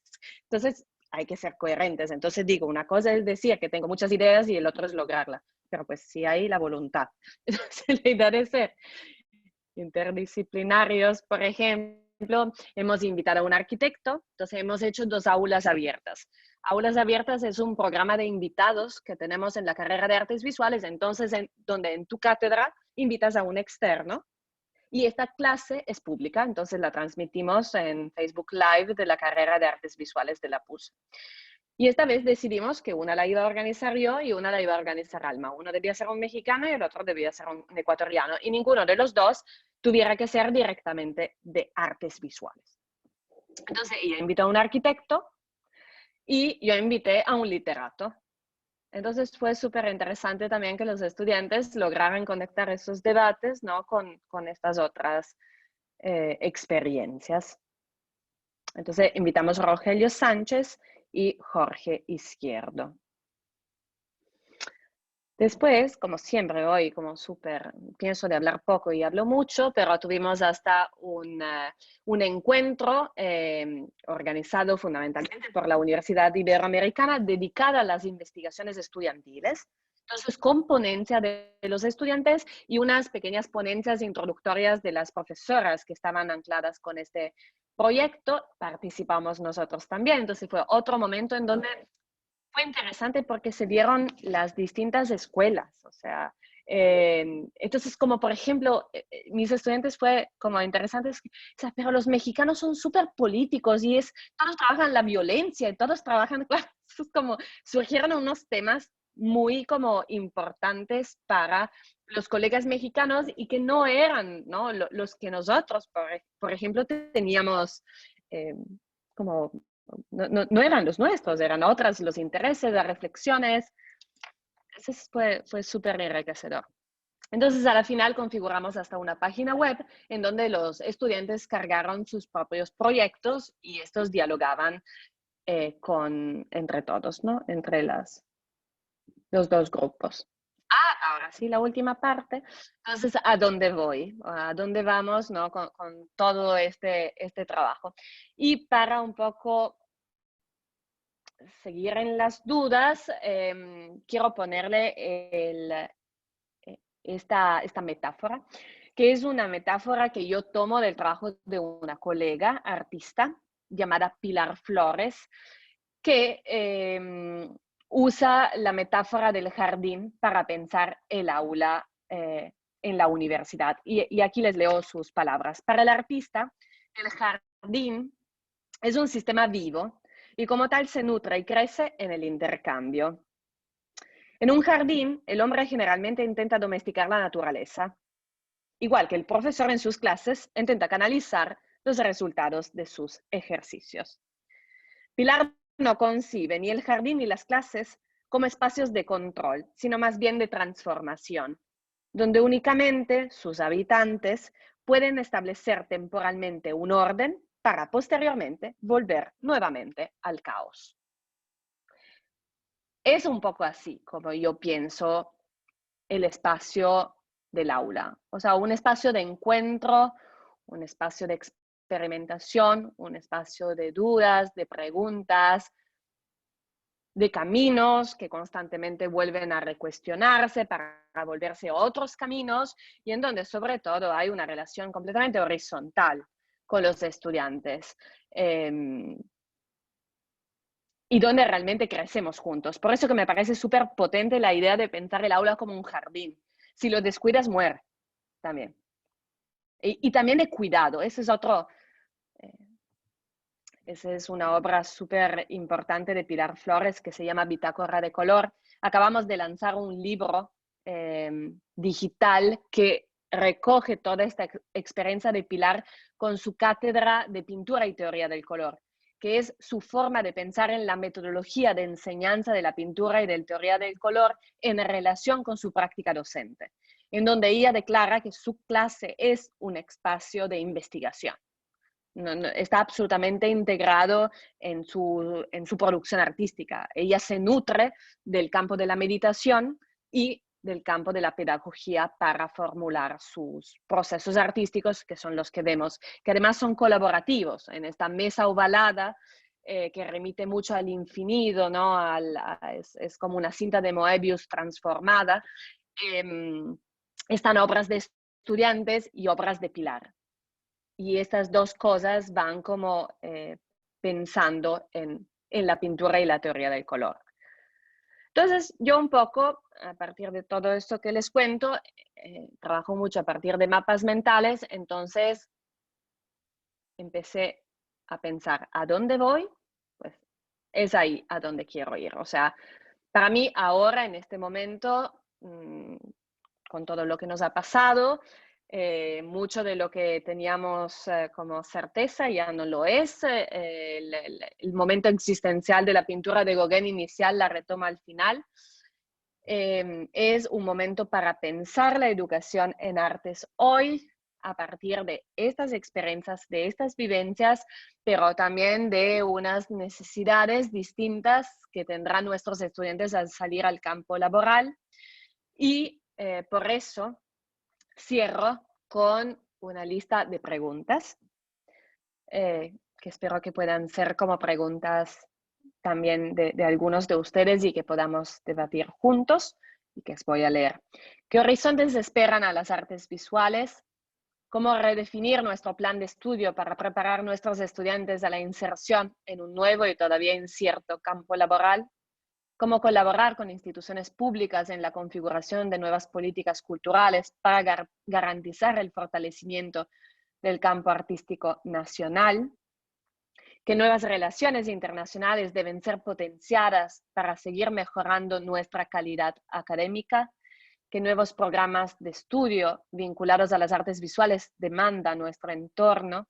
¿Qué nuevas competencias necesitan nuestros graduados para vivir en este nuevo mundo? Y cómo formar profesionales que colaboren activamente en la construcción de estas nuevas formas de vivir basadas en el respeto a la diversidad y al medio ambiente. Y basadas, para cerrar, en una idea de cuidado. O sea, en una idea de artes como espacio de formación para seres humanos sensibles y comprometidos, ¿no?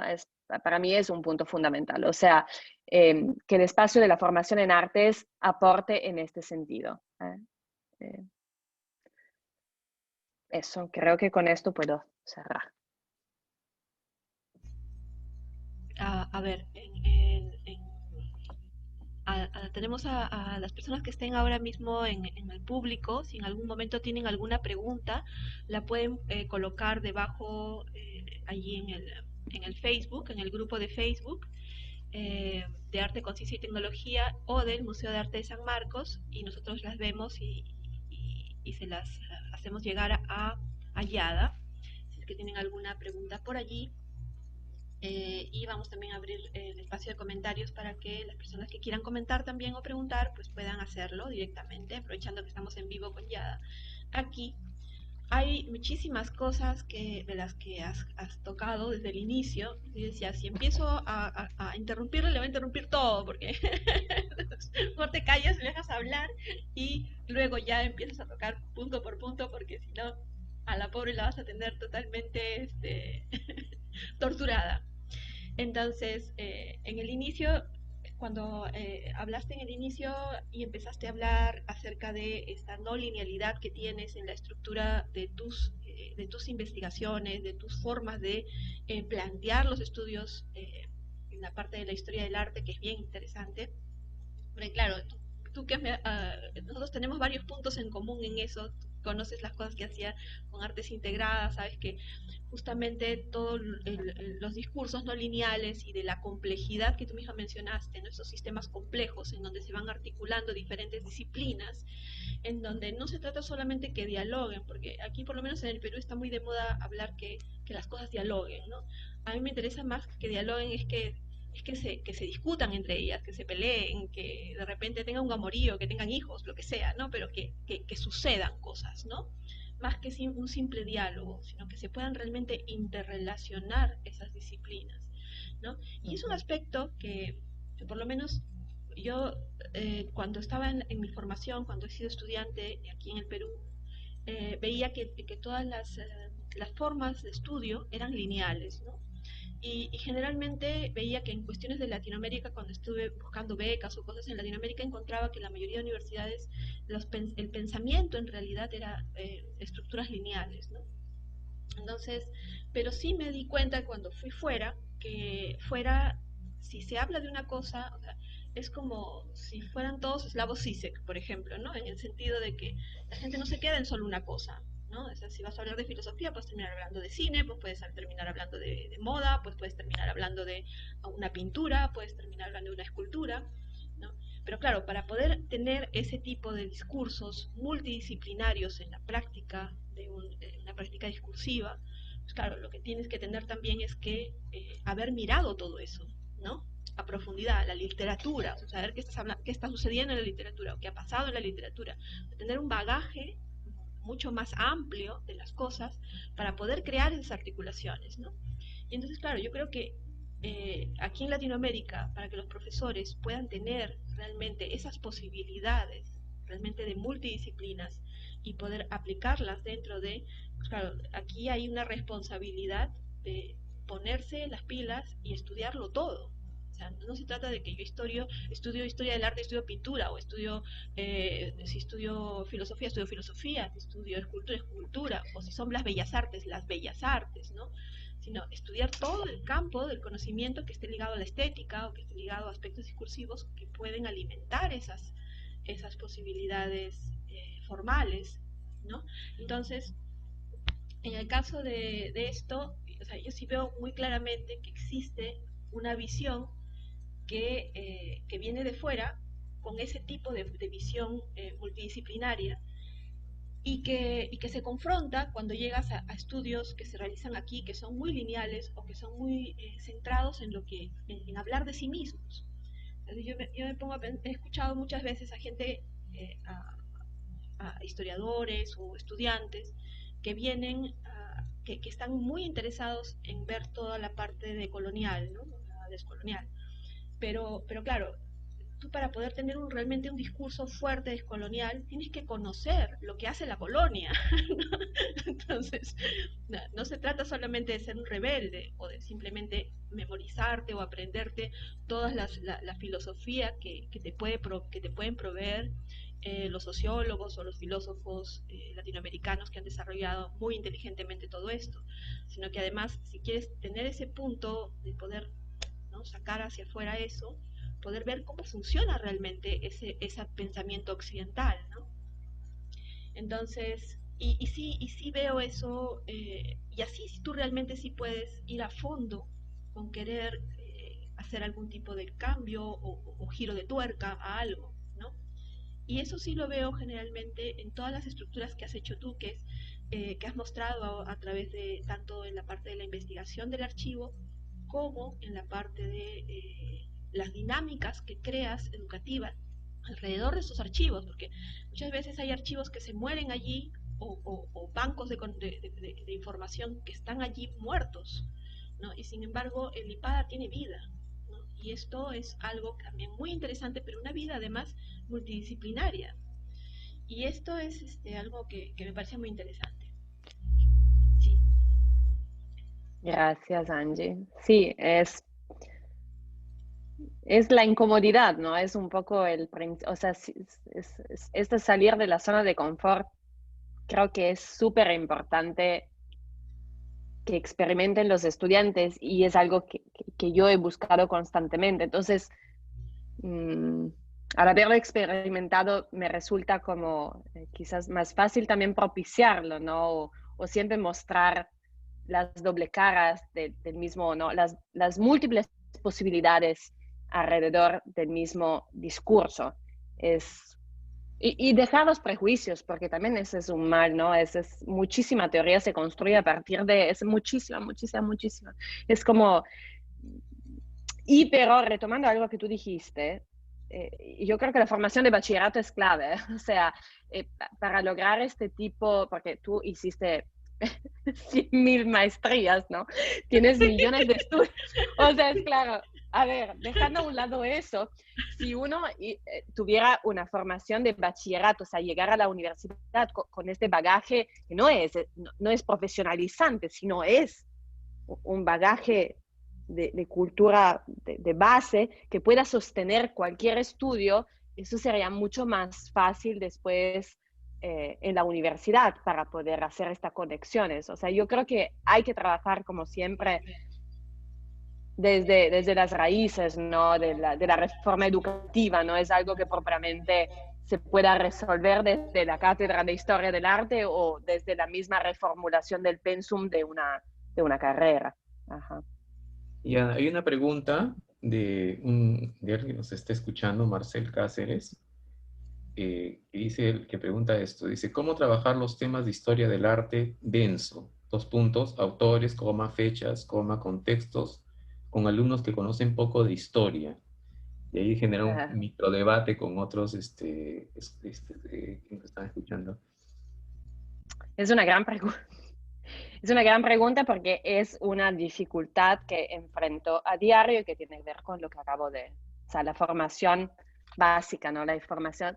Claro, que te toca a la hora de hablar de historia del arte, hacer como una especie de curso de historia también, ¿no? O sea, falta este bagaje que es fundamental para comprender la producción artística, que es el aire. Yo a menudo digo, bueno, pues el arte es la atmósfera, es lo que respira la gente, tiene que ver con política, con economía, entonces con historia política, historia económica, historias sociales, historia cultural, historia intelectual.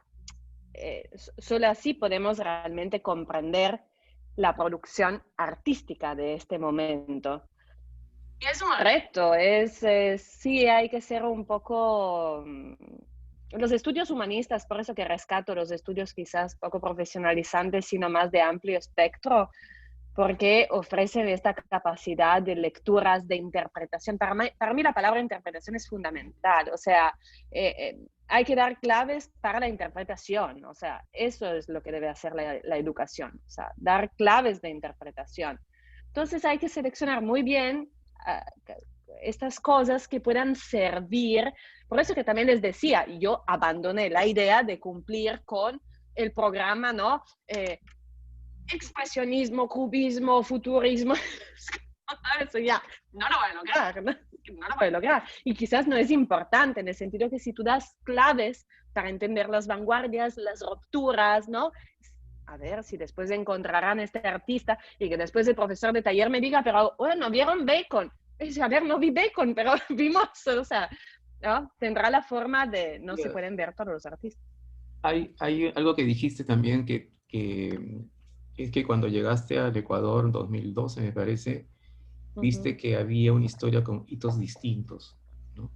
Hitos distintos, ¿no? También yo agregaría nombres distintos también, ¿no? Entonces, la pertinencia de un nombre, de una fecha, es muy contextual, ¿no? O sea, y sobre todo si uno está pensando, por ejemplo, cuando tiene enfrente a ciertas comunidades, no solamente los alumnos pertenecen a una comunidad seguramente, por ejemplo, de una zona periférica de la ciudad, ponte, ¿no? Entonces hay comunidades con valores, y entonces en esos contextos, ¿cuán valioso puede ser que uno cite a Duchamp, mejor cita a otro? ¿Cuáles son los hitos pertinentes para poder establecer un diálogo horizontal? Todas esas condiciones son muy importantes tomar en cuenta, ¿no? Y hay que pensar en esos hitos, cuáles son, porque tampoco quedan claros, ¿no? Yo, por ejemplo, yo sigo pensando en el hito de la Segunda Guerra Mundial. O sea, tengo una unidad que es como dicen, ¿no? El pre y el post Segunda Guerra Mundial. Claro, yo que sobre todo, pues, hablo, ¿no? De historia del arte también europea, norteamericana. O sea, es una fecha sin duda importante y que marca una transformación de las artes, hasta de centros y de polos, ¿no? De París a Nueva York.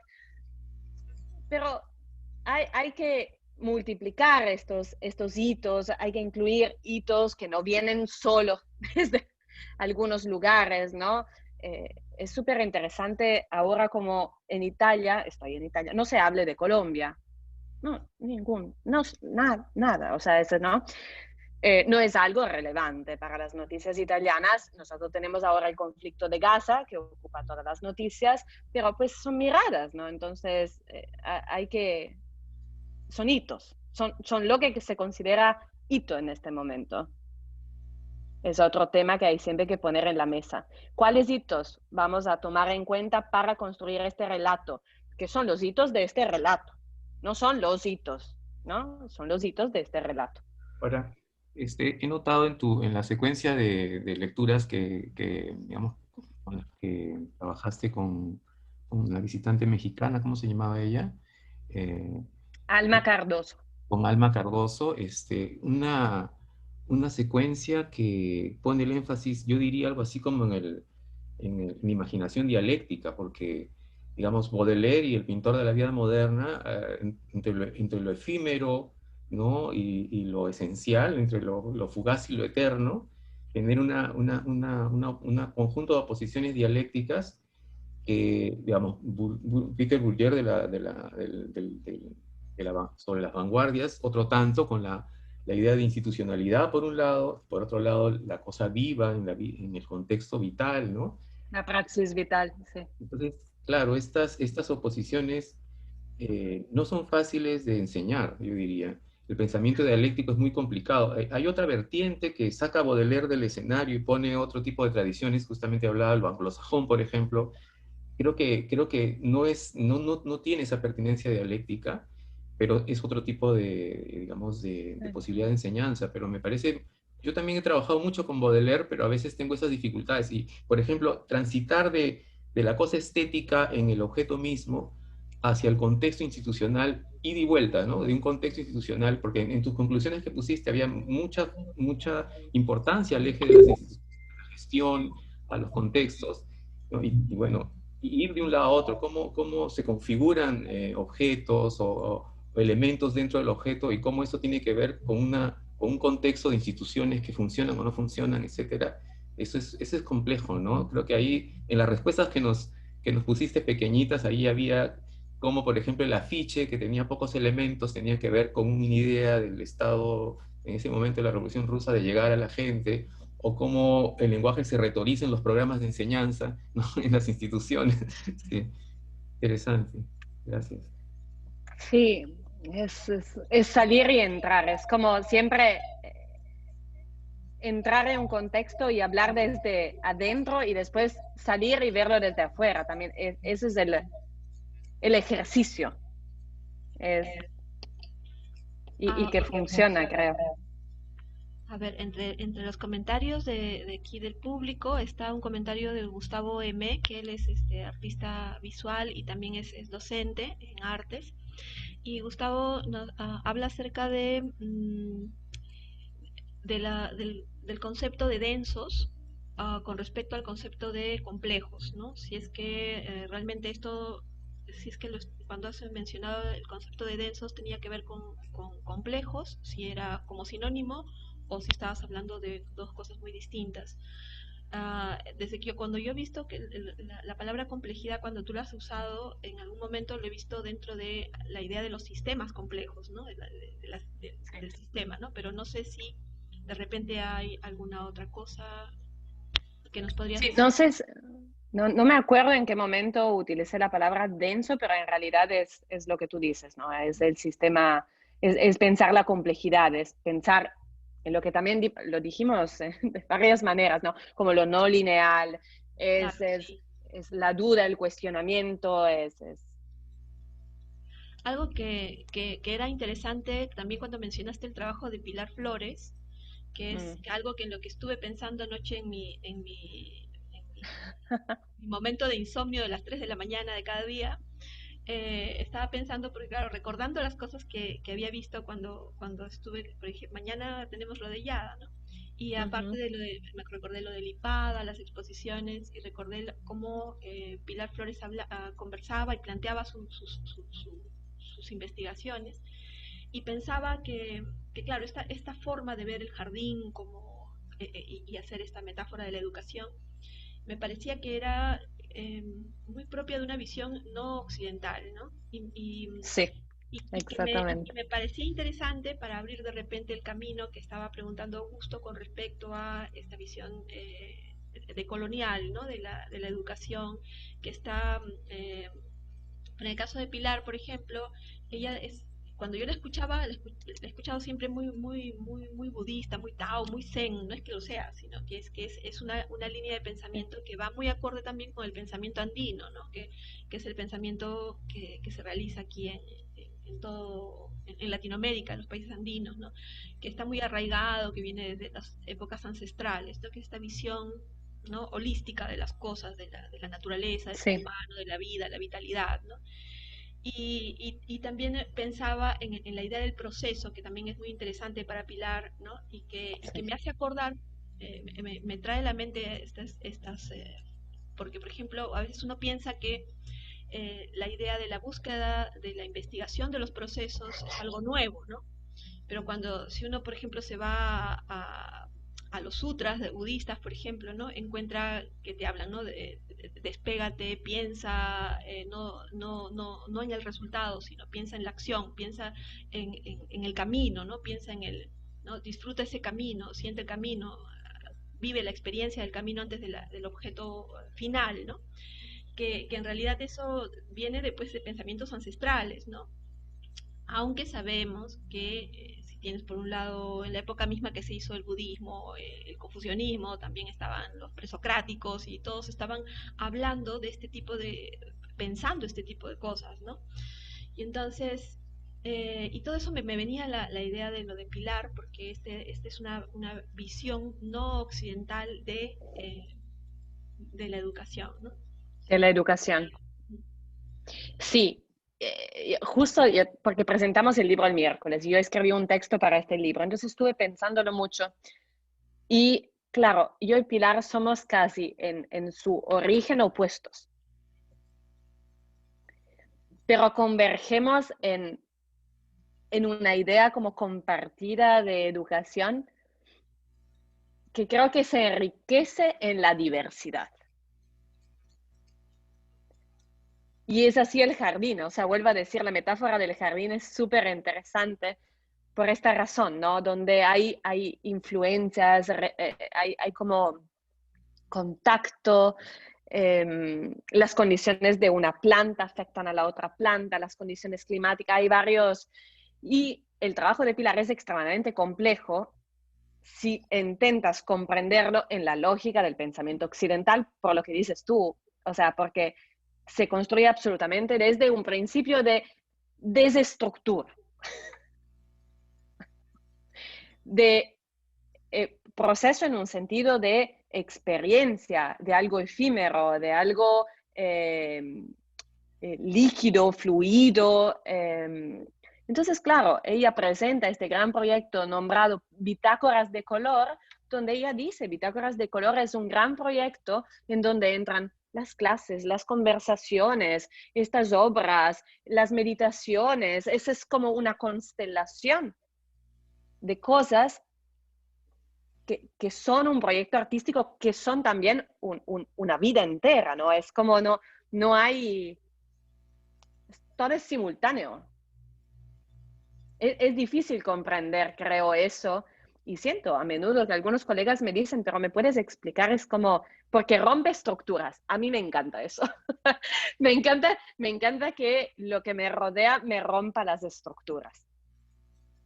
Creo que también por eso estoy donde estoy, ¿no? O sea... Claro, rompe estructuras establecidas, digamos, ¿no? Pero sí crea otras sí, estructuras y que son, claro. que son como especie de organismos vivientes también, ¿no? Viviente, exacto, o sea, pero ahí está Corpus. el saboteo, ahí está como lo revolucionario, porque ¿cómo controlas algo que no lo puedes? En realidad no lo puedes controlar, es como, es lo más potente que uno pueda lograr, esta, este sistema, que no es el sistema occidental de pensamiento, ¿no? Que es ya caduco, creo yo. Sí, Es ya caduco. caducidad. Y además hay el problema de justamente de las especializaciones, ¿no? Que no permiten que eso viva. Porque cuando tú te especializas, llega un momento en que llegas a un tope, ¿no? Y si es que no te retroalimentas de otras cosas, pues ya no va para más, ¿no? Y, y eso sí lo veo en el caso de Pilar. Otra de las cosas que también me parecieron interesantes es que, claro, cuando veo la preocupación que veo generalmente, y eso sí lo veo en sistemas europeos, por ejemplo, de educación, cuando veo gente que ha sido formada en sistemas europeos de educación, sí tienen veo que sí tienen realmente una preocupación muy grande acerca de las instituciones públicas educativas, ¿no? Que no es precisamente lo que veo con la formación educativa de aquí local, porque generalmente cuando hay esta visión de que, bueno, pero si ya la educación privada es la que funciona, dicen, ¿no? La educación privada es la que funciona, entonces vamos hacia eso porque eso es lo que funciona, lo estatal no funciona, ¿no? Pero como en Latinoamérica tenemos muchos los programas que vienen de Estados Unidos, lo que diga ¿no? Lo que diga los programas internacionales, que pues se hace caso, a que la UNESCO dijo es ley, ¿no? Y todo el mundo, oh, ave UNESCO, ¿no? Entonces, y ahí está esta problemática de subordinación frente a la UNESCO. Y hay un montón de situaciones también que se dan en el cual generalmente se deja de lado la parte de la educación estatal, ¿no? Pero generalmente cuando vienen de Europa, porque como allí lo estatal es lo que en teoría o lo que generalmente en la práctica funciona mejor, ¿no? Y es lo más, cambia mucho la idea, ¿no? Entonces, claro, este punto de vista de lo privado con lo público, en el caso de Latinoamérica, esa necesidad por afrontar y luchar porque lo del Estado, la educación estatal funcione, no se ve, no está tan arraigada, digamos, ¿no? Por Pero ahí. es que ahí es de nuevo pensar en contexto, ¿no? O sea, yo me he formado solo en escuelas públicas, o sea, clase media europea, formación en escuelas públicas. Yo nunca he estudiado en mi vida en una escuela privada. Entonces, para mí es un derecho absoluto una educación de calidad y gratuita, ¿no? Pues después enseño en la Universidad Católica, entonces ahí están los conflictos, pero, o sea, hay que pelear por eso, no. Claro, por la educación, que es Hay que pelear por eso. que es un derecho, pero que además que es importantísimo eso, ¿no? En el caso de, otra de las cosas que me parecen interesantes es ahora con el tema de la pandemia, que ha habido todo este vuelco de tuerca hacia lo digital, hacia la parte tecnológica. algo que también veo es que aquí en Latinoamérica hay como una especie de lavado de cerebro, ¿no? Donde todo el tiempo están con que la nueva normalidad y la gente repite la nueva normalidad y todos repiten la nueva normalidad, ¿no? O repiten sí, pero ya ahora todo cambió, entonces no, todo cambió, todo cambió, todo cambió. Entonces, nada va a ser lo mismo, entonces no, nada va a ser lo mismo, nada va a ser lo mismo, entonces repiten, ¿no? Y te lo mandan por mensajes. Post pandemia. Sí, sí, sí, sí. Entonces, yo digo, vaya educación mental, o sea, vaya lavado de cerebro que le dan a todo el mundo, ¿no? Y la gente acepta, ¿no? Pero sí, y cuando converso generalmente en términos locales con colegas, se habla muchísimo acerca de el hecho de que sí, cuando termine la pandemia, igual todo va a seguir como está siendo hasta ahora, ¿no? Lo cual sería muy conveniente en términos económicos para las instituciones. Pero pensándolo, pero cuando hablo con gente de fuera, lo que generalmente veo es que la mentalidad es, apenas acabe la pandemia, todo va a volver a lo que era antes, ¿no? Entonces, esa idea es muy distinta en total, ¿no? Mente de una u otro lado, ¿no? Entonces, no sé cómo lo ves tú, porque tú estás en ambos lados, en realidad. Tú estás en la parte, estás, por un lado, viendo lo de Latinoamérica, por otro lado, viendo lo de Europa a la vez, ¿no? Entonces, Y son visiones muy distintas, o sea, hay tantas formas de vivir esta pandemia. Sí, sí. O sea, aquí hay una relájate, es como, pero ahí sientes el Estado se ocupará de eso, o sea, a ver, yo italiano me voy a ocupar de eso, o sea, yo voy a hacer el aperitivo y quiero ir a restaurar, o sea, no hay preocupación alguna, porque hay el recovery plan, porque hay los fondos, ¿no?, que llegan tanto y aquí sí han dado ayudas, pues no suficientes, claramente, ¿no?, respecto a las pérdidas que han tenido algunos sectores, el turístico, lo de la hotelería, ¿no? Claro, pero el Estado se ocupará de eso. O sea, esa es la idea del Estado fuerte, ¿no? Italia, el Estado se ocupará de eso. Aquí la salud es pública, la educación es pública, entonces los servicios básicos están garantizados y eso sí se ve como un paréntesis. Hay una cierta, pero eso a menudo, ¿no? O sea, lo siento, el nivel de análisis es menor aquí, o sea, el nivel de conciencia también de lo que está ocurriendo aquí es menor. De verdad, ya pasará. Volveremos. Aquí sí hay una verdadera idea de volveremos a lo de antes, que yo dije, pero a ver, ¿cómo volveremos? O sea, yo ya no soy la misma. ¿Cómo volvemos? El mundo es diferente. O sea, no volveremos nunca. Y tampoco tiene sentido esperar en volver, ¿no? Pensemos hacia el futuro. Por eso, ¿a dónde voy? Yo creo que esta es una gran pregunta. ¿A dónde vamos? Y en el Ecuador, claro, la situación es bien distinta, pero porque también las medidas han sido distintas. Ahora tenemos un toque de queda en el Ecuador que empieza a las 8 del día viernes y termina a las 5 del día lunes, sin poder salir, ¿entiendes? O sea, aquí estamos en zona amarilla, entonces aquí se hace el aperitivo, se va al restaurante. Hoy hubo el mercadito de antigüedades de mi pueblo, había un montón de gente, repleto, hay cines, hay museos abiertos, o sea, desde hace poco, ¿no? Porque estuvimos en zona roja y después en zona naranja, pero es muy diferente. Tampoco se puede hacer un único discurso, ¿no? La pandemia es localizada, percibida y enfrentada de forma muy distinta.